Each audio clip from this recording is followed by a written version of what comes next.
ચાલો આપણે મ્યાઉ વાળી રમત ચાલુ કરી.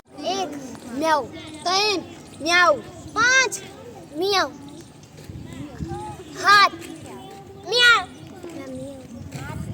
9 મ્યાઉ 11 મ્યાઉ 13 મ્યાઉ 14 મ્યાઉ.